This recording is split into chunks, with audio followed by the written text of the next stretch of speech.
Hello, नमस्कार। मेरा नाम दलबीर है और मेरे इस यूट्यूब चैनल में आपका स्वागत है। मेरे इस यूट्यूब चैनल का नाम इंडियन टेक्निकल फार्मिंग है और आज मैं आपके लिए एक खेती से जुड़ी एक नई वीडियो लेकर आया हूं। इस वीडियो में आज मैं आपको बताता हूं कि देसी कपास की वैज्ञानिक खेती कब और कैसे करें और कौन कौन सी सावधानी रखें। अगर आप देसी कपास की बिजाई करते हो तो बिजाई के समय कौन कौन सी सावधानी रखें जिससे कि बीज अंकुरण 100% तक हो, जिससे कि हमें कम खर्च व कम समय में ज़्यादा से ज़्यादा फसल की पैदावार प्राप्त हो, जिससे कि हमें एक अच्छी इनकम प्राप्त हो। इस वीडियो को अंत तक जरूर देखें ताकि आपको खेती से जुड़ी सभी जानकारी प्राप्त हो। अगर आप चैनल पर नए हो तो वीडियो को लाइक, शेयर व चैनल को सब्सक्राइब जरूर करना ताकि अन्य किसानों को खेती से जुड़ी सभी जानकारी प्राप्त हो और आने वाली वीडियो की नोटिफिकेशन आपको मिलती रही। चलो चलिए वीडियो को स्टार्ट करते हैं। यह देसी कपास की किस्में 15 अप्रैल से शुरू होती है बिजाई। हरियाणा में मुख्यतः कपास के 3 तरह के बीज किसानों की तरफ से प्रयोग किए जाते हैं, जिसमें नरमा बिट्टी कॉटन तथा देसी कपास शामिल है। कपास के सभी बीजों की बिजाई अप्रैल से शुरू हो जाती है, जो पूरे महीने में रहती है। देसी कपास लगाने वाले किसानों को हरियाणा सरकार प्रति एकड़ 3,000 रुपये की वित्तीय मदद देती है। इस मदद को प्राप्त करने के लिए राज्य के ऐसे किसानों को मेरी फसल मेरा ब्यौरा पोर्टल पर रजिस्ट्रेशन कराना होता है। रजिस्ट्रेशन की प्रक्रिया 25 जनवरी से शुरू होती है और 31 मई तक रजिस्ट्रेशन करा सकते हैं। जानकारी के मुताबिक किसानों की तरफ से अनुदान के लिए रजिस्ट्रेशन करवाए जाने के बाद उसका भौतिक सत्यापन होगा, जिसके बाद किसानों को अनुदान राशि जारी की जाएगी। गुलाबी सुंडी बनी है समस्या। कपास हरियाणा में प्रमुख नकदी फसल है, जिससे हरियाणा के किसान थोड़ी नमकीन व कमजोर भूमि में सफलतापूर्वक उगा रहे हैं। धान की तुलना में इसमें लागत कम रहती है, जबकि बाजार में इसका भाव धान से अधिक रहता है। ऐसे में किसान कपास की तरफ अधिक आकर्षित हुए हैं, लेकिन बीते कई वर्षों में उत्तर भारत में होने वाली कपास की फसलों पर गुलाबी सुंडी लग जा रही है, जिसमें कपास की फसल खराब हो जा रही है। जिसको देखते हुए बीते कुछ समय से विशेषज्ञ गुलाबी सुंडी मैनेजमेंट के लिए सही टेक्नोलॉजी अपनाने पर जोर दे रहे हैं। वहीं इसी बीच हरियाणा आज हम बात करते हैं देसी कपास की वैरायटी KR121 की। KR121 variety Shaktivardhak hybrid seeds private limited के द्वारा बनाई गई है। इसका पौधा फैलावदार होता है। इसमें 22 से 23 फलधारक शाखाएं होती है। इसके टिंडे का वजन 2.5 से 3 ग्राम तक होता है। साधारणतः इसमें 3 से 4 ताड़ियां होती है। इसके पकने की अवधि 160 से 175 दिन की होती है। यह कम समय में पकने वाली किस्म है। अधिक जानकारी हेतु आप संपर्क करें 01665 225 563। शक्तिवर्धक हाइब्रिड सीड्स प्राइवेट लिमिटेड, तिलक बाजार, हिसार। KR121 भारत सरकार द्वारा नोटिफाइड किस्म है। इस अखिल भारतीय समन्वित कपास सुधार परियोजना परीक्षणों के अनुसार KR121 ने उत्तरी भारत में AAH1 की तुलना में अधिक तथा हरियाणा में AAH1 से अधिक तथा C1CR2 से अधिक तथा राजस्थान में राज DH9 से भी अधिक पैदावार दी है। यह किस्म उत्तर भारत का जोनल चेक है। कली व फूल बनने से पहले की अवस्था बोक्की में सुंडियां प्रभावी रहती है, जो बोक्की को खाती रहती है, जिनकी ओर किसान का ध्यान ही नहीं जाता है। उस समय देसी कपास में पौधों पर फूल दिखाई नहीं देती है। ये सुंडियां फूल और फलों को खाती रहती है। बाद में किसान का ध्यान इस ओर जाता है। अतः फसल बचाने हेतु ट्रेसर का पहला स्प्रे जुलाई के प्रथम सप्ताह में अवश्य करे। उस समय किसान यह न देखे कि उसमें कोई कीड़ा है या नहीं है। अक्सर किसान यह भी सोचता कि बरसात आएगी तो ही स्प्रे करूँगा। अंततः किसान भाई बरसात आने या पानी लगाने का इंतजार न करे। ट्रेसर के पहले छिड़काव के बाद 70 मिलीमीटर ट्रेसर या 150 ग्राम टाकुमी प्रति एकड़ का स्प्रे 10 से 15 दिन के अंतराल पर दोहराते रहे। पुष्प अवस्था में NPK 19-19 के घोल तथा 50 मिलीलीटर प्लानोफिक्स का प्रति एकड़ छिड़काव अवश्य दोहराए। जब फल या टिंडे बनने आरंभ हो जाए तो उसमें 13-045 के स्प्रे को कम से कम 2 बार दोहराई, जिससे फलों को अधिक खुराक मिल सके। इससे आपकी पैदावार ज्यादा होगी। कृपया ध्यान दें कि किसान भाई दवा का छिड़काव करते समय यह सुनिश्चित कर ले कि टैंक या टंकी से गेहूं की फसल में 2,4-D दवा का प्रयोग नहीं किया गया हो। आज हम बात करते हैं देसी कपास की वैज्ञानिक खेती के बारे में। नंबर 1, देसी कपास की बिजाई के लिए उपयुक्त समय। नंबर 2, खेत का चुनाव। नंबर 3, मिट्टी की जांच। नंबर 4, पानी की जांच। नंबर 5 भूमि। नंबर 6 जलवायु। नंबर 7 खेत की तैयारी। नंबर 8 फसल पद्धति या फसल चक्कर। नंबर 9 बीज का चुनाव, बीज की उन्नत किस्में, बीज का उपचार, बीज की मात्रा। नंबर 10 बिजाई या फसल की बुआई। नंबर 11 फसल की बुआई सिंचित तथा असिंचित क्षेत्रों में। नंबर 12 खरपतवार की रोकथाम। नंबर 13 30 दिन बाद सिंचाई। नंबर 14 30 दिन बाद निराई या गुड़ाई। नंबर 16 60 दिन बाद सिंचाई या फिर वर्षा। नंबर 15 जल का प्रबंधन। नंबर 16 कीट व रोग का प्रबंधन। नंबर 17 स्प्रे इमिडाक्लोप्रिड, मोनो असाटाप। फंगस के लिए कॉपर ऑक्सीक्लोराइड इत्यादि। वह फल फूलों के बढ़वार के लिए टॉनिक का प्रयोग। नंबर 1 प्लानोफिक्स। नंबर 2 कल्टार। नंबर 17 फसल में खाद का उपयोग, फिर चुनाई, फिर भंडारण। ये मुख्य स्टेप है जो देसी कपास की फसल में उपयोग किए जाते हैं। अब हम बात करते हैं देसी कपास की पूरी वैज्ञानिक खेती के बारे में। नंबर 1 उपयुक्त समय। देसी कपास की बिजाई का उपयुक्त समय अप्रैल व मई महीना होता है। बाजार में कपास की बहुत सी वैरायटियाँ उपलब्ध होती है। अप्रैल महीने के बिजाई के लिए हम अगेती वैरायटी व 15 मई के बाद हम देसी कपास के लिए 75 वैरायटी का ही चुनाव करते हैं। नंबर 2 खेत का चुनाव। इसके बाद हम देसी कपास की बिजाई के लिए हम खेत का चुनाव करते हैं। अगर पहले उस खेत में सरसों की बिजाई की थी तो सरसों के फन्नों को रोटावेटर की सहायता से 1-2 बार अच्छी तरह से जुताई कर दे ताकि सरसों के फन्ने अच्छी तरह से मिट्टी में मिल जाए। फिर आप हैरो की सहायता से 1-2 बार अच्छी तरह जुताई कर दे। फिर आप लेजर लेवलर की सहायता से खेत को समतल कर दे ताकि खेत की सिंचाई अच्छी तरीके से हो जाए। अब हम बात करते हैं देसी कपास की खेती के लिए मिट्टी की जांच। सबसे पहले अपने खेत की मिट्टी की जांच करवा ले, जिससे हमें यह पता चल जाता है कि मिट्टी में किन किन पोषक तत्वों की कमी है और खेत की मिट्टी किन किन फसलों के लिए उपयुक्त है और इस मिट्टी में कौन कौन सी फसलें उगाई जा सकती है, जैसे गेहूँ, चना, अरहर, सरसों, राया, बरसीन, गन्ना, आलू, मक्का, बाजरा, कपास इत्यादि। मिट्टी की जांच से हमें यह पता चल जाता है कि इसका पीएच मान कितना है। देसी कपास की बिजाई। फास्फोरस व पोटाश बिजाई के समय पोरे। अगर फास्फोरस बिजाई पर नहीं डाली गई है तो बोक्की पर पोरे। बोक्की का मतलब फूल आने पर पोरे। आदि नाइट्रोजन बोक्की के समय 45 से 60 दिन व शेष नाइट्रोजन फूल निकलते समय कतारों में दोनों ओर डाली। अगर गेहूं के बाद कपास ले रहे हैं तो बोक्की के समय डाली जाने वाली नाइट्रोजन बिजाई पर पोरे। अब हम बात करते हैं पानी की जांच की। अगर आप फसल की बिजाई के लिए नहरी पानी का इस्तेमाल करते हैं तो यह सभी प्रकार की फसलों के लिए बहुत अच्छा है और इसमें बीज का अंकुरण 100% तक हो जाता है। अगर आप वर्षा के बाद फसल की बिजाई करते हैं तो बीच में बीज का अंकुरण 100% तक हो जाता है।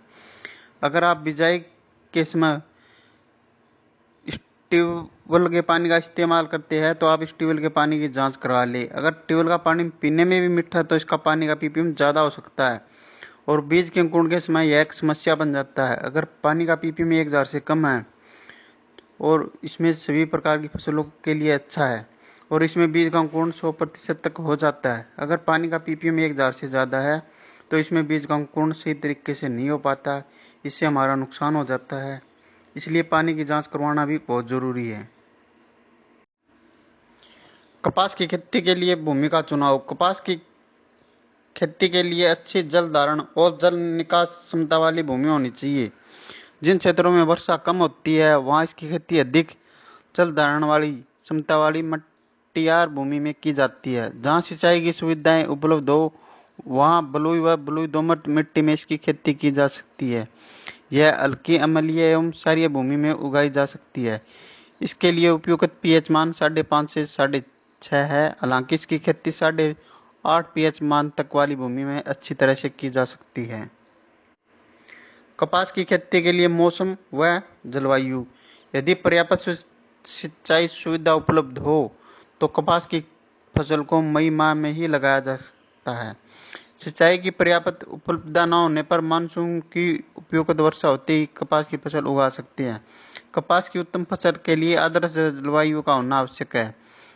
फसल के उगने के लिए कम से कम 16 डिग्री सेंटीग्रेड और अंकुरण के लिए आदर्श तापमान 32 से 34 डिग्री सेंटीग्रेड होना उचित है। इसके बढ़वार के लिए 21 से 27 डिग्री तापमान होना चाहिए। फल लगते समय दिन का तापमान 25 से 30 डिग्री सेंटीग्रेड और रातें ठंडी होनी चाहिए। कपास के लिए कम से कम 50 डिग्री सेंटीमीटर वर्षा का होना आवश्यक है। 125 सेंटीमीटर से अधिक वर्षा का होना कपास के लिए हानिकारक होता है। कपास की उन्नत खेती के लिए खेत की तैयारी। उत्तरी भारत में कपास की खेती मुख्यतः सिंचाई आधारित होती है। इन क्षेत्रों में खेत की तैयारी के लिए 1 सिंचाई कर 1 से 2 गहरी जुताई करनी चाहिए। इसके बाद 3 से 4 हल्की जुताई कर पट्टा लगाकर बुआई करनी चाहिए। कपास का खेत तैयार करते समय इस बात का ध्यान रखना चाहिए कि खेत पूर्णतः समतल हो ताकि मिट्टी की जल धारण व जल निकास क्षमता दोनों अच्छी हो। यदि खेतों में खरपतवार की ज्यादा समस्या न हो तो बिना जुताई या न्यूनतम जुताई से भी कपास की खेती की जा सकती है। दक्षिणी व मध्य भारत में कपास वर्षा आधारित काली भूमि में उगाई जाती है। इन क्षेत्रों में खेत तैयार करने के लिए गहरी जुताई मिट्टी पलटने वाले हल से रबी फसल की कटाई के बाद करनी चाहिए, जिसमें खरपतवार नष्ट हो जाते हैं और वर्षा जल का संचय अधिक होता है। इसके बाद 3 से 4 बार हैरो चलाना काफ़ी होता है। बुआई से पहले खेत में पट्टा लगाते हैं ताकि खेत समतल हो जाए, या फिर आप लेजर लेवलर की सहायता से खेत को समतल कर सकते हो। अगर आप गोबर की खाद का इस्तेमाल करते हो तो 8 से 10 ट्रॉली 1 एकड़ के लिए पर्याप्त रहती है। यह खाद मिट्टी में अच्छी तरह मिलाकर जमीन को समतल कर दे। अब हम बात करते हैं फसल पद्धति या फसल चक्कर। फसल चक्कर एक ऐसी प्रणाली है जिसमें फसलों को इस क्रम में बोया जाता है जिससे कि मृदा की उर्वरता शक्ति बनी रहे। एक सफल उत्पादन के लिए उत्तरदायी प्रमुख कारकों में से एक फसल चक्कर एक महत्वपूर्ण स्थान रखता है। फसल चक्कर अपनाने का मुख्य उद्देश्य प्राकृतिक संसाधनों का उपयोग करके उसमें अधिक फसल उत्पादन करना होता है। किसी भी खेत में फसल को अदल बदल कर बोना, हेरफेर कर बोना फसल चक्कर कहलाता है। ऐसा करने से मृदा की उर्वरता शक्ति बनी रहती है और पैदावार भी बहुत अच्छी होती है। किसी भी खेत में एक निश्चित समय में उसकी मृदा की उर्वरता शक्ति को बनाए रखने जाने वाली फसलों के क्रम को फसल चक्कर कहते हैं।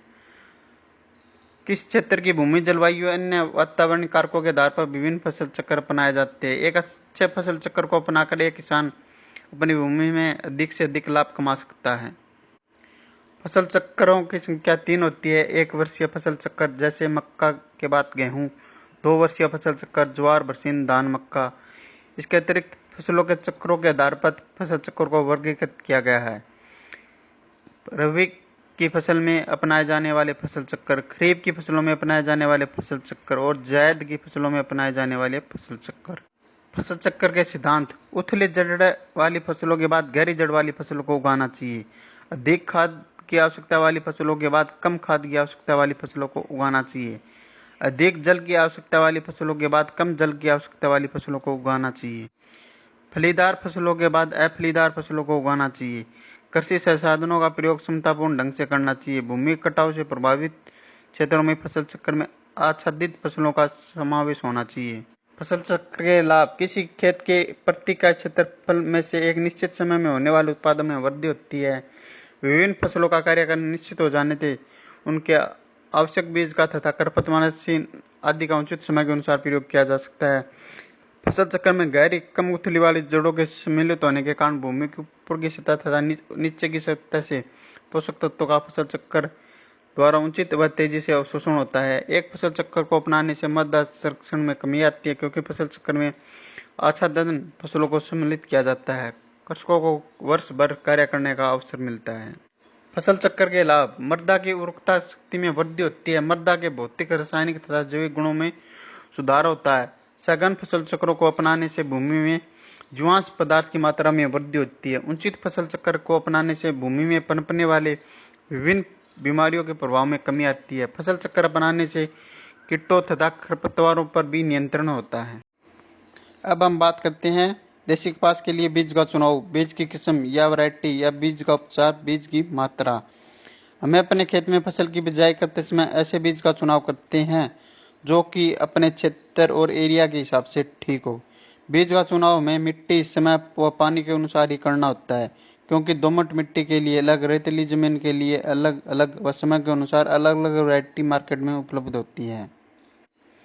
बीज की वैरायटी, हम एक ऐसी वैरायटी का चुनाव करते हैं जो हमारे क्षेत्र व जमीन व पानी के हिसाब से ज़्यादा उत्पादन देती हो। हमें एक ऐसी कंपनी के बीज का चुनाव करना होता है जो कंपनी सरकार के द्वारा रजिस्टर्ड हो, जैसे राशि यूएसए शक्तिवर्धक।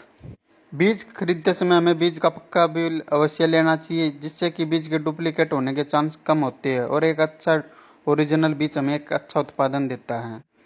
अब हम बात करते हैं बीज के उपचार की। हम बीमारी की रोकथाम के लिए हम बीज का उपचार करते हैं, जिसे हम FIR भी कहते हैं, जिसे हम फंगिसाइड, इंसेक्टिसाइड और राइजोबियम कल्चर भी कहते हैं। सबसे पहले हम बीज को फंगिसाइड की दवाइयों से उपचार करते हैं, फिर हम उसको इंसेक्टिसाइड की दवाइयों से उपचार करते हैं।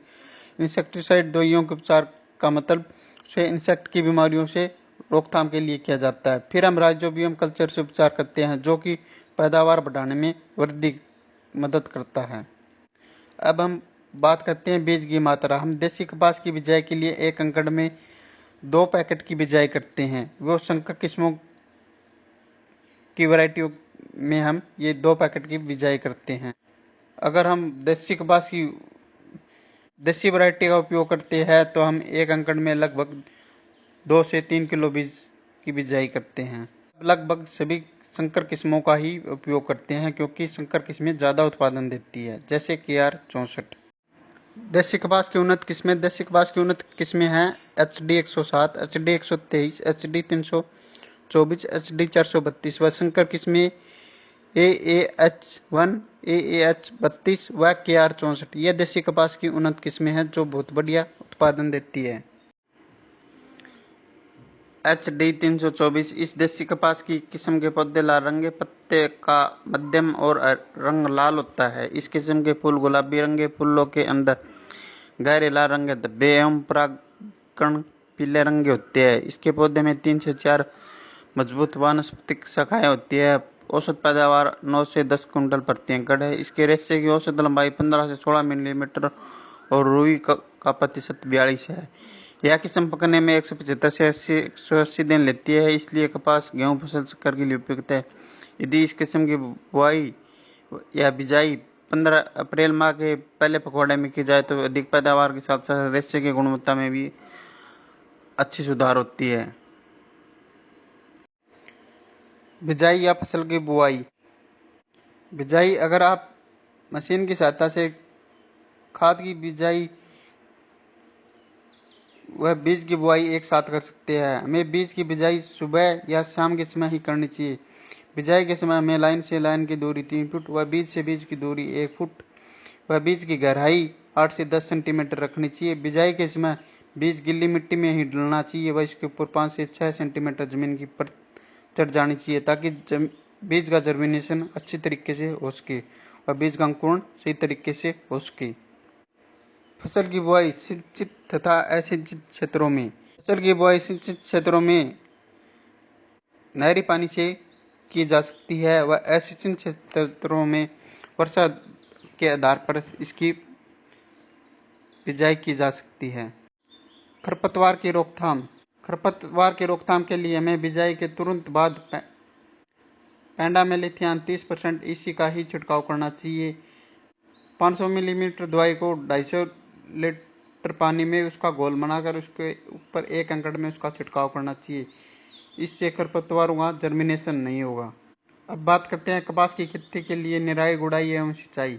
पहली निराई गुड़ाई अंकुरण के 20 से 25 दिन के बाद करनी चाहिए। यदि फसल में सिंचाई की जरूरत पड़े तो हल्की सिंचाई करनी चाहिए। इससे कीट व रोग असर कम रहता है एवं अच्छी पैदावार होती है। वहीं अगर बारिश ज़्यादा हो जाए तो हमें सिंचाई की आवश्यकता कम पड़ती है। जल प्रबंधन। कपास की खेती में जल का प्रबंधन भी होना बहुत जरूरी है, क्योंकि अगर ज़्यादा बारिश हो जाए तो हमें जल निकास का प्रबंधन करना चाहिए। ये आप पंप की सहायता से कर सकते हो। कपास की खेती के लिए खाद एवं उर्वरक। कपास की उन्नत किस्मों की अच्छा पैदावार के लिए प्रति हेक्टेयर नाइट्रोजन 80 से 120 किलोग्राम, फास्फोरस 40 से 60 किलोग्राम, पोटास 20 से 30 किलोग्राम, सल्फर 25 किलोग्राम देना चाहिए। जबकि संकर व बीटी किस्म के लिए प्रति hectare nitrogen 150 kilogram, phosphorus 75 kilogram, potash 40 kilogram एवं सल्फर 25 किलोग्राम पर्याप्त होता है। सल्फर की पूरी मात्रा बुआई गैस में तथा नाइट्रोजन की 15% मात्रा बुआई गैस में, बाकी मात्रा 3 बराबर भागों में 30, 60, 90 दिन के अंतराल पर देना चाहिए। वही फास्फोरस व पोटाश की आधी मात्रा बुआई गैस में तथा आधी मात्रा 60 दिन के बाद देना चाहिए। वहीं अच्छी पैदावार के लिए अब हम बात करते हैं कपास की फसल में लगने वाले प्रमुख कीट। गुलाबी सुंडी कपास की फसल के लिए अगर कोई सबसे बड़ा दुश्मन कीट है तो वह है गुलाबी सुंडी, जो अपना पूरा जीवन उसके पौधे पर बिताती है। यह कपास के छोटे पौधे, कली व फूल को नुकसान पहुंचाकर पूरी फसल को नष्ट कर देती है। इसका प्रकोप हर साल होता है। प्रबंधन: इसके नियंत्रण के लिए कोरोमंडल के कीटनाशक फेंडाल 50% ईसी का छिड़काव करें। फेंडाल एक बहुआयामी कीटनाशक है। यह कीड़े पर लंबे समय तक नियंत्रण रखता है। इसके अलावा इसमें तेज तीखी गंध होती है जो वयस्क कीट को अंडा देने से रोकती है। सफेद मक्खी: यह कीट देखने में पीले रंग का होता है, लेकिन इसका शरीर सफेद मोम जैसे पाउडर से ढका होता है। यह पौधे की पत्तियों पर एक चिपचिपा तरल पदार्थ छोड़ता है एवं पत्तियों का रस चूसता है। प्रबंधन: सफेद मक्खी कीट प्रबंधन के लिए कोरोमंडल का फिनियो कीटनाशक का प्रयोग करें। फिनियो में 2 अनोखी कीटनाशकों की जोड़ी है जो 2 विभिन्न कार्यशैलियों से काम कर सकते हैं। इसके अलावा यह पाइटोरानिक प्रभाव से युक्त है, जिसमें कीड़ों का तुरंत और लंबे समय तक समाप्त करने की क्षमता होती है। यह सफेद मक्खी के सभी चरणों जैसे अंडा, निप, वयस्क को एक बार में समाधान उपलब्ध कराता है। इसकी प्रति एकड़ 400 से 500 मिलीमीटर की मात्रा की जरूरत पड़ती है। अब हम बात करते हैं माहू या फिट कीट की। यह बेहद कोमल कीट होता है जो दिखने में मटमैले रोग का होता है। माहू कीट कपास की पत्तियों को खुरचकर उसका रस चूस लेता है। इसके बाद पत्तियों पर एक चिपचिपा पदार्थ छोड़ता है। प्रबंधन: इसकी कीट की रोकथाम के लिए कोरोमंडल के फिनियो कीटनाशक का छिड़काव करें। अगर आप दूसरे कीटनाशक का छिड़काव कर सकते हो तो आप डॉक्टर की सहायता के अनुसार। तेला कीट: काले रंग का यह कीट पौधों की पत्तियों को खुरचकर उसका रस पी जाता है। इसके लिए बाजार में बहुत सी कीटनाशक दवाइयाँ उपलब्ध है। आप तेला कीट के लिए संपर्क करें। हरा मच्छर: यह देखने में 5 भुजाएं कर और पीले रंग का होता है। इसके कीट के आगे के पंखों पर एक काला धब्बा पाया जाता है जो कपास की शिशु एवं वयस्क अवस्था में पत्तियों का रस चूसता है, जिससे पत्तियां पीली पड़कर सूखने लगती है। प्रबंध: इसके कीट के प्रबंध के लिए पूरे खेत में प्रति एकड़ 10 पीले प्रपंच लगाने चाहिए। इसके अलावा 5 मिलीमीटर नीम तेल को 1 मिलीमीटर टिनोपाल या सैंडोविट को प्रति लीटर पानी के साथ घोल बनाकर छिड़काव करें। मीलीबग: इस प्रजाति के कीट की मादा पंखविहीन होती है, वहीं इसका शरीर सफेद पाउडर से ढका होता है। हालांकि इस कीट के शरीर पर काले रंग के पंख होते हैं तो सुखाव, तन्ने, फूल, पूरी, पर्णवर्त तथा घंटों का रस चूस जाता है। इसके बाद इस मीठा चिपचिपा पदार्थ छोड़ता है। इस कीट प्रबंधन की रोकथाम के लिए पूरे खेत के आसपास पीले प्रपंच लगाएं। अब हम बात करते हैं कपास की फसल में लगने वाले प्रमुख रोग। नंबर 1 जीवाणु झुलसा एवं कोणीय धब्बा रोग। नंबर 2 मायरोथोसिस पत्ती धब्बा रोग।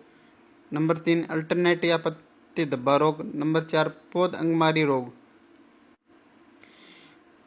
जीवाणु झुलसा एवं कोणीय धब्बा रोग: यह रोग पौधे के वायवीय भागों को नुकसान पहुंचाता है, जहां छोटे गोल धब्बे बन जाते हैं जो बाद पीले पड़ जाते हैं। यह कपास की सह-पत्तियों और घंटों को भी नुकसान पहुंचाता है। इस रोग के कारण घंटा समय से पहले ही खुल जाता है, जिससे रेशा खराब हो जाता है। इसके रोकथाम के लिए अनुशंसित कीटनाशक का ही प्रयोग करें। नंबर 2 मायरोथिसियम पत्ती धब्बा रोग: इस रोग के कारण पत्तियों पर हल्के और बाद में बड़े भूरे धब्बे बन जाते हैं। इसके बाद पत्तियां टूटकर नीचे गिर जाती है। इससे 25 से 30% उत्पादन में कमी आ जाती है।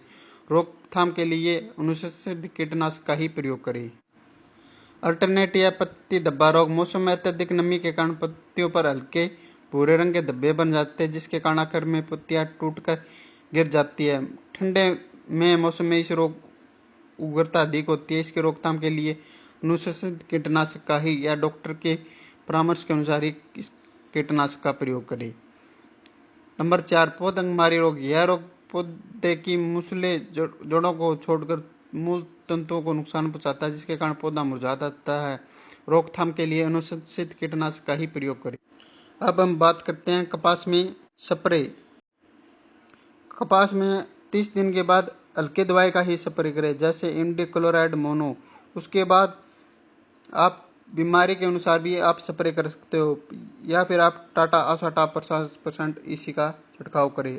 अगर आप फंगस की दवाई की बीमारी के लिए रोकथाम के लिए छिड़काव करते हैं तो आपको प्रोक्सीक्लोराइड का ही प्रयोग करिए।